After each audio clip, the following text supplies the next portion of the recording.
Welcome, Taurus, to your first week in November tarot reading with astrology. I'll also be looking at oracle cards and the moon phases with you, and a major arcana and a romance angel. So let's explore the energies and open mental doors, hopefully. Two of air, and you've got the three of water. So feels like you have some kind of situation in your mind where you're a little bit conflicted with the two of air. But the good news is there's celebrations going on around you, which I think are going to helpfully distract you from something you've been pondering for a while. With this energy, sometimes it's good to go within, internally to your inner voice. And then when everything has come on the inside of you, the external world will fall into place. Okay, it sounds very simple, but it actually works. Okay, so do things that will help you to feel in alignment with yourself, Taurus. Okay, then we've got the King of Water and the Four of Air. So the King of Water is a very loving energy as well. I mean, he's super caring. He's looking at the good for everybody. You know, he cares about everybody's needs. So this is a watery sign. This would be someone who's very compatible with you, actually, Taurus. So this is an energy around you. So maybe you're making a decision about somebody that you care about. I'm not sure. But we've also got the Four of Fire. So again, that's like that kind of celebratory feeling that we've got with the Three of Cups. There's some kind of cause for celebration, maybe a birthday party or some kind of community get together where people are enjoying happy times together.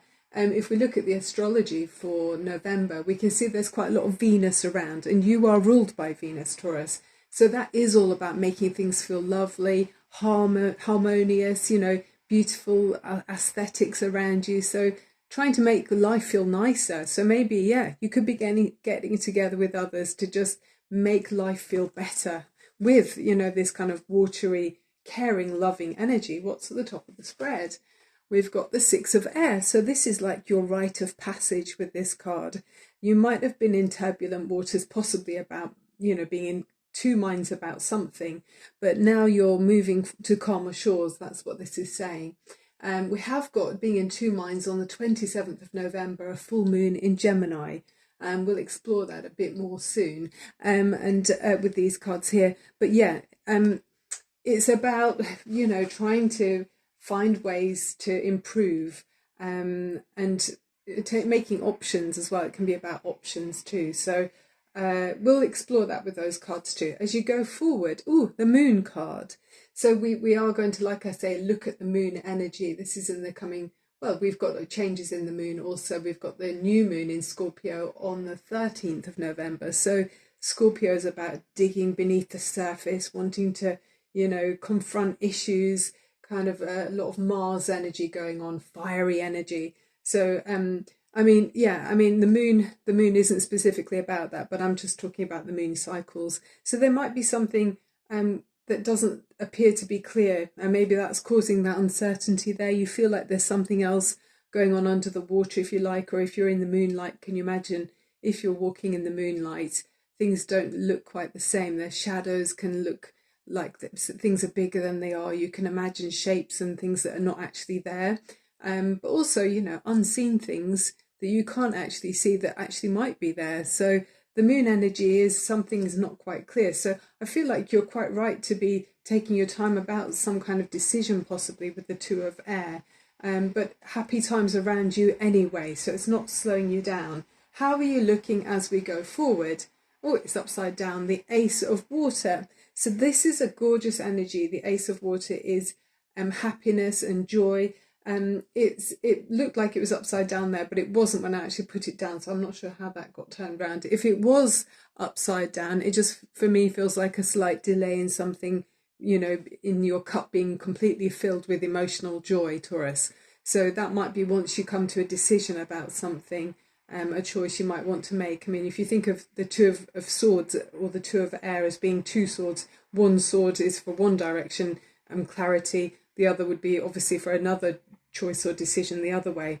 So needing to make a choice, I think, ultimately, to be able to find this happiness with this pearl. I love the pearl in that. That feels like Cancer energy, Cancerian energy. So there could be a Cancerian around you, possibly Taurus. Okay, what's around you influencing you?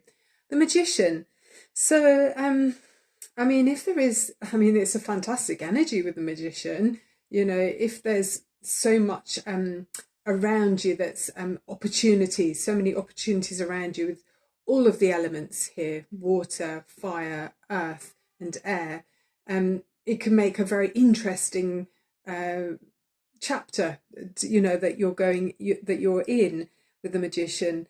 If this is a person, it could be someone who's very clever, someone who can present opportunities to you.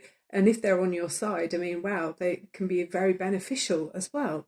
Um, if this is something, I mean, if you imagine a magician as well, there could be someone who, you know, if you're not sure about something, and with that moonlight there as well, it feels like there could be something that you're not quite clear about with a magician.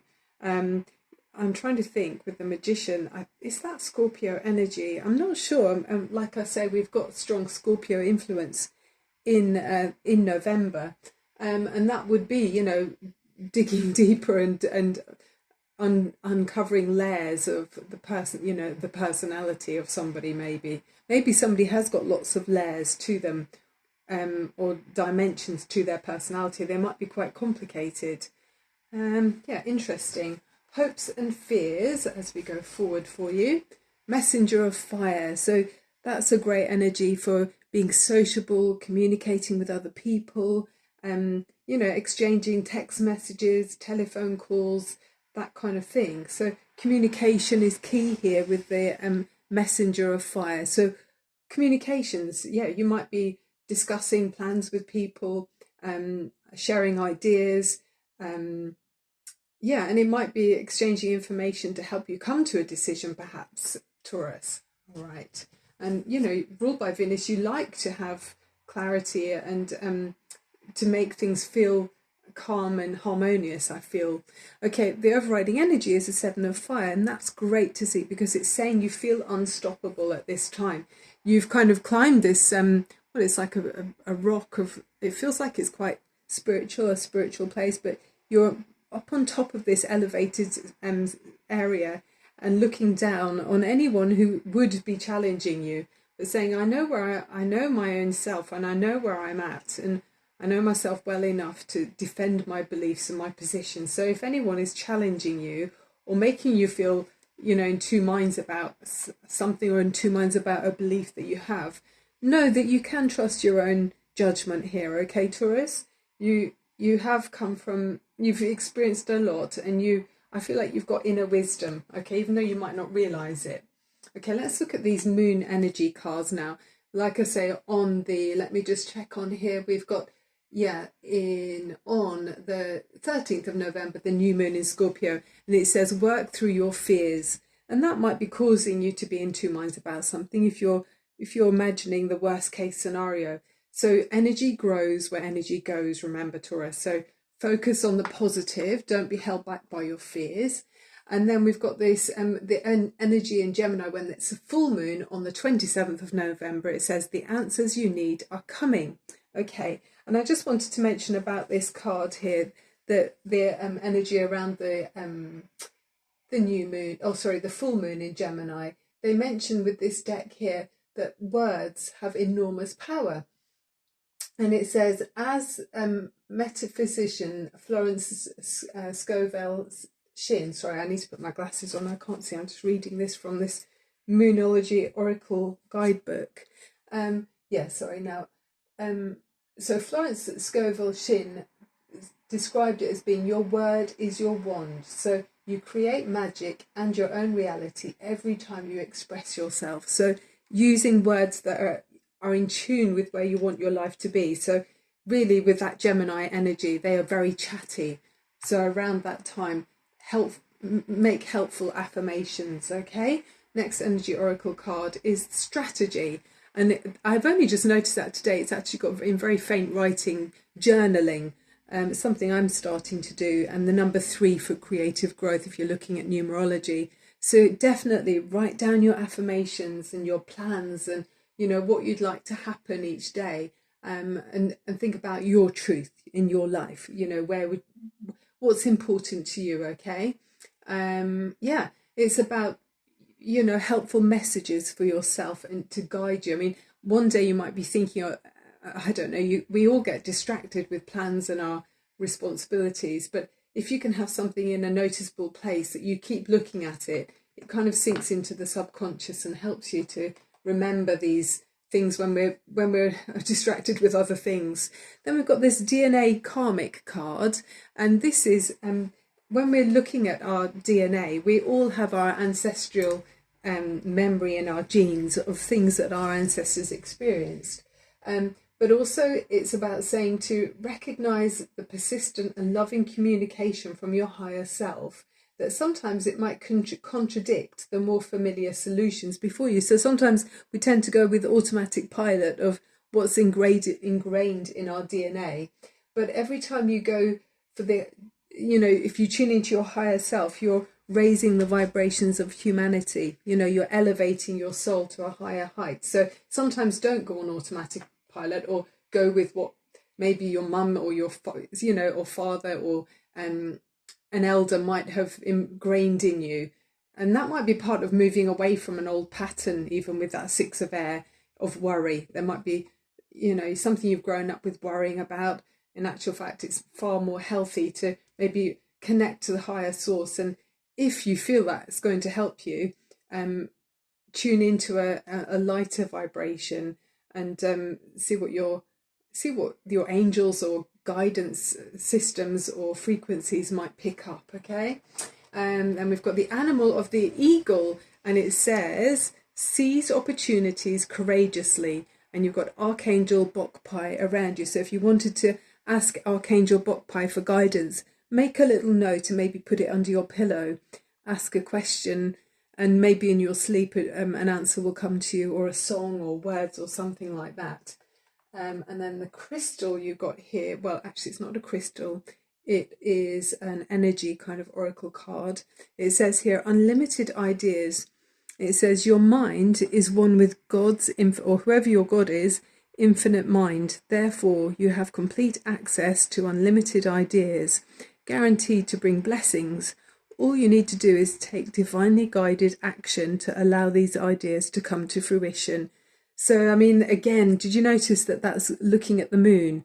So maybe on the full moon or the new moon, if you kind of give yourself some space and some time to, just like this person in this image is gazing at the moon, and maybe just quieten your mind and see what messages come to you in that kind of peaceful atmosphere.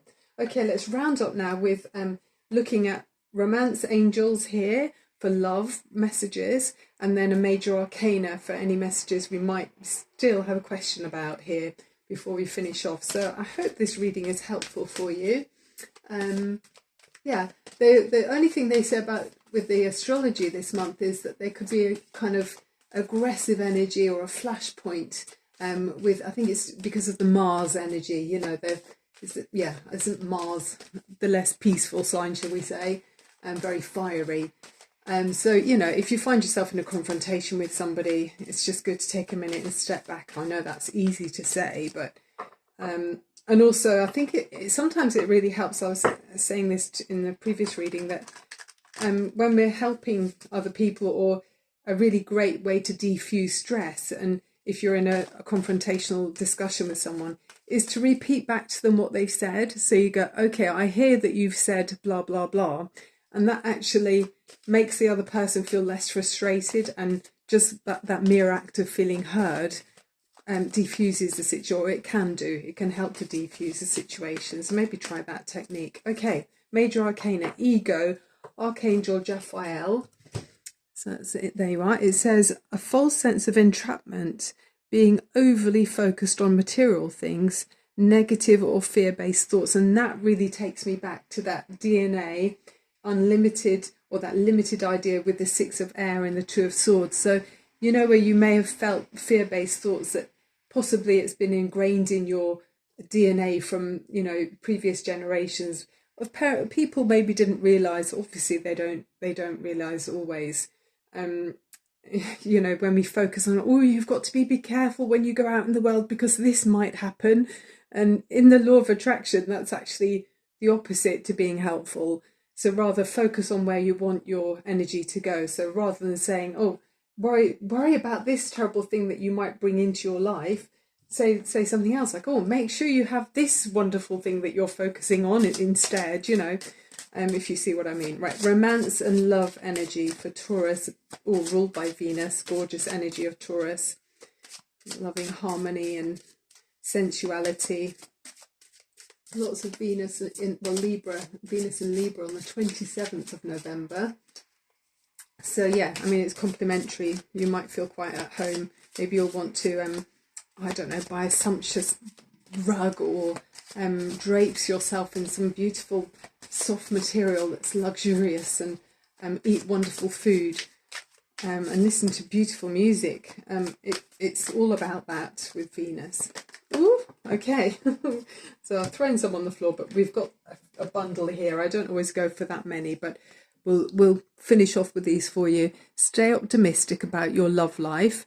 Make the effort, and it's you're attracted to someone. So positive thinking and faith will bring you romance. I mean, that's everything about, I think if you're worrying about something, the positive thinking is all about what we've just been talking about. Great love is worth taking the steps you're guided to take. Aren't they adorable, those two kind of Victorian looking kids? And then you attract romantic love by enjoying the moment fully. And so we're talking about Venus, but that feels very romantic with the flowers and roses there. So someone is very in tune. Could it be a water sign perhaps for you, Taurus, Earth? Oh, it just feels very compatible for you. Okay, thank you so much for watching. I'm Barbara James Insight on YouTube. I hope this was helpful. Sending you so much love and light. See you again soon. Bye for now.